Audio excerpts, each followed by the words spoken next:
Welcome to Listertainment, a channel that starts out by having a lie right in its name, since these lists are only pretty average. So I started really watching MMA, specifically the UFC, within the last 5 years, and I have noticed something that caught my eye. Since the UFC is a fairly new promotion, you have fighters being called the best of all time either in their division or overall fairly often. This happens so often, in fact, that I thought I should make a video where we see 10 fighters that were called the best of all time finally lose. I guess that these fighters being the best of all time is not a lie or anything, but it does get annoying for them to be called this only to have them lose a fight or two later. Maybe we should start trying to reserve calling people the best of all time until more time has gone by, or at least until they retire undefeated, which I know is very difficult to do in MMA. If you happen to enjoy this video, please give it a like and subscribe. Also turn on those notifications. And please let me know in the comments, which fighter do you think is actually the best of all time? I know that this question is dumb based on what the video is, but it's more of a joke question, and I would like to know who you think is the best. We have to start off with one that I found to be the most satisfying loss in UFC history. Ronda Rousey was an Olympic bronze medal winner in judo in the 2008 Beijing Olympics and got into professional MMA in 2011. She started going through the rankings, defeating all the fighters until she was a champion in the year 2012. Everything was going great until she, at least in my opinion, started to get a really big ego as everything that was said about her started going to her head. This all culminated in 2015 when she fought Holly Holm. She refused to shake hands with Holly before the fight started, which would come back to bite her in the ass. Holm was able to clearly outbox Rousey, making her miss wildly until she finally knocked her out with punches and kicks to the head. Rousey lacked any real boxing skills, and this was exposed by Holly Holm, which was later taken advantage by Amanda Nunes, who knocked out Rousey in her final UFC fight. It also kinda drove me crazy that Rousey didn't want to talk about these losses, which I know they hurt, but you just can't refuse to answer questions about it without looking like a bad loser. Dominick Cruz was a fighter with a really strange and wild fighting technique. He had very odd movements and was very unpredictable, which led him to being considered the best fighter in the bantamweight division. He won the title in 2010 by defeating Brian Bowles, and did not legitimately let go until 2016 when he was defeated by Cody Garbrandt. He did have to give up the title for a while there in the middle due to injuries, but he got it back fairly quickly by beating TJ Dillashaw. I remember watching the fight with Garbrandt and remember hearing the announcers repeatedly say that Cruz was the best of all time in his division, only to have him lose the fight in the end. This fight was really awesome with both fighters getting really good punches in, but Garbrandt was the far superior fighter, making Cruz look really bad at certain points during the fight. He even mocked him by dancing in front of him and making faces. Cruz has not fought since this fight. Anderson Spider Silva, the Brazilian phenom, was also considered the greatest middleweight fighter of all time, and also thought by many as the greatest MMA fighter of all time. He won the UFC middleweight title in 2006 after knocking out Rich Franklin, and did not lose the title until 2013 after defending it for 10 fights. He ended up losing to Chris Weidman in 2013 after he got a little bit too cocky and dropped his hands for a little bit too long and got caught by a great punch that put him on his back. Anderson, oh no, he got hit! Look at the finish it! Hit it all! He tried coming back but broke his leg against Chris Weidman in the rematch, and he was never really the same after this, only winning once against Derek Brunson. Cris Cyborg is considered by many to be the best female MMA fighter of all time. She would take apart all her competition without much fuss. She has incredible punching power that her opponent could just not take and had never really seen before. In her career, she has only lost twice, including her first fight ever in 2005, and she did not lose again until she fought Amanda Nunes in 2018, who is now considered by many to be the new best female fighter of all time, after dismantling both Cris Cyborg and Ronda Rousey.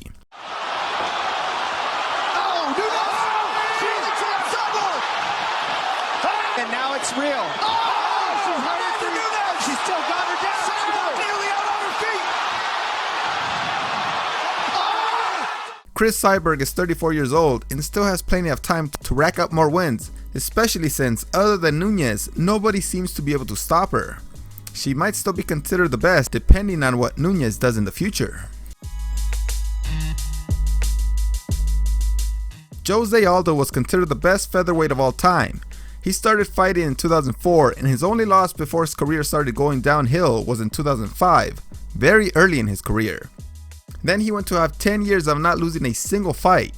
He won the featherweight championship in 2009 and did not give it up until it was forcefully taken by Conor McGregor in 2015 in extraordinary fashion. Here we go! Green trunks for the southpaw, the notorious Conor McGregor. Black trunks for the champion, Jose Aldo Jr. Conor relaxed and smiling. Oh! Just like it! He was knocked out in just 13 seconds, losing his title and seeing his career disappear right in front of his eyes. He has gone on to fight 6 more times and losing 3 of them.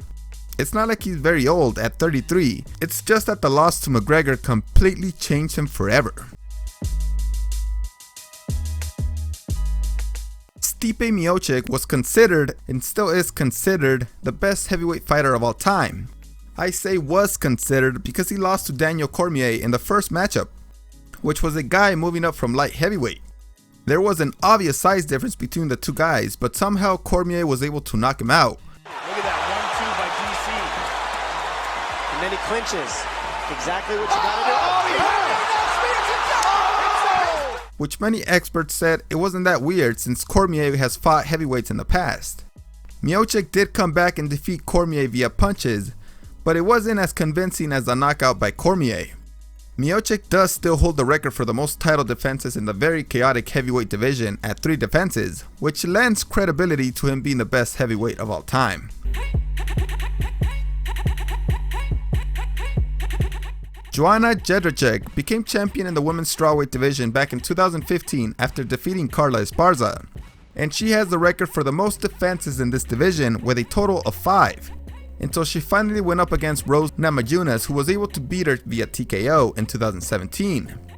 Her defeat to Rose was a complete shock to Joanna, who could not believe that she had lost.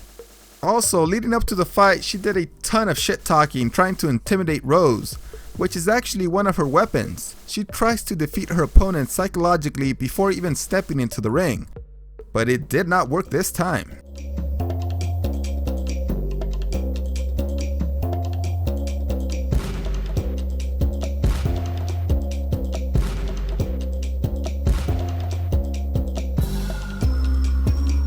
They had a rematch and again Rose won, with Joanna again being in shock after losing. She eventually tried to move up in divisions but lost to Valentina Shevchenko, who is one of the better fighters at the moment. Cain Velasquez was considered one of the best heavyweight fighters in the UFC thanks to his undefeated record that lasted from 2006 to 2011. He was able to defeat Brock Lesnar, who was champion in 2011. But Cain was not able to defend the title since he lost to Junior Dos Santos the very next fight. He lost by knockout in the first live event by the UFC on Fox that ended up being extremely disappointing as it ended in 1 minute 4 seconds.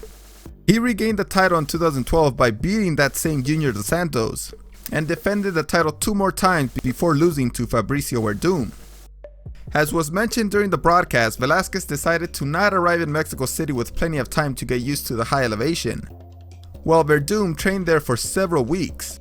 This led to Velasquez, who was known as having world-class endurance and cardio, not being able to perform to his best ability during the fight. He looked tired after the very first round, and eventually lost by guillotine choke in the 3rd round.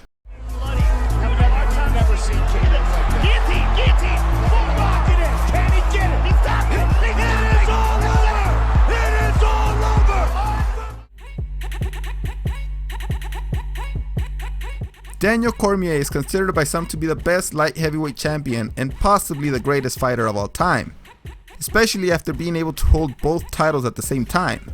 The main issue with being the greatest light heavyweight that he was never able to beat his rival and true contender to the greatest of all time in Jon Jones.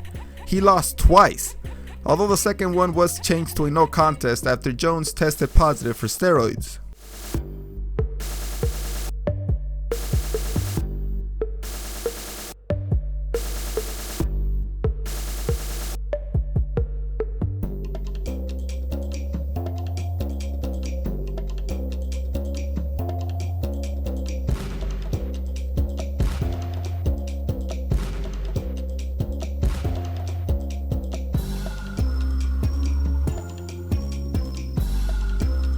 Also, he would need to come back and beat Miocic again to be really considered a true heavyweight champion, since he lost in the rematch. DC is a great fighter, but I don't know if he deserves the moniker of the greatest of all time in a division or overall. He is an amazing fighter though. We are going to end the list with a fighter who legitimately can be considered as a contender for the greatest MMA fighter of all time. Fedor Emelianenko did not lose a single fight between 2001 and 2010 and had a long run as heavyweight champion in the Pride Fighting Championships. During this undefeated tenure, he had 28 fights without losing and defeated 4 ex-UFC champs. For a fighter to go for so long and not lose in the very volatile heavyweight division cannot be overlooked. These fighters can lose if they stop paying attention for just 1 second and get caught with a good punch. What he did is really incredible, but it came crashing down when he faced Fabricio Werdum in 2010. He was defeated by a triangle armbar and his career started going downhill. He lost 2 straight fights after that. Unfortunately, he was not able to become a world champion again. And he drops it. Fedor jumps on him. Werdum trying to hold on to his arm, going for an armbar. Werdum! He's deep in a triangle. It looks like he was going to tap there. He's got his arm straight. Oh! He's tapping! He's tapping! All the fighters we have seen are extremely great fighters and they were at the top of the game for a while, but they all ended up losing. Some of them lost to fighters who got called the best of all time right after they beat the previous best of all time, which is jumping to conclusions way too fast. You wouldn't consider any of the fighters that beat Muhammad Ali the greatest of all time. We just gotta slow down a bit when making these types of statements. Thanks for watching this video. I'll see you next time.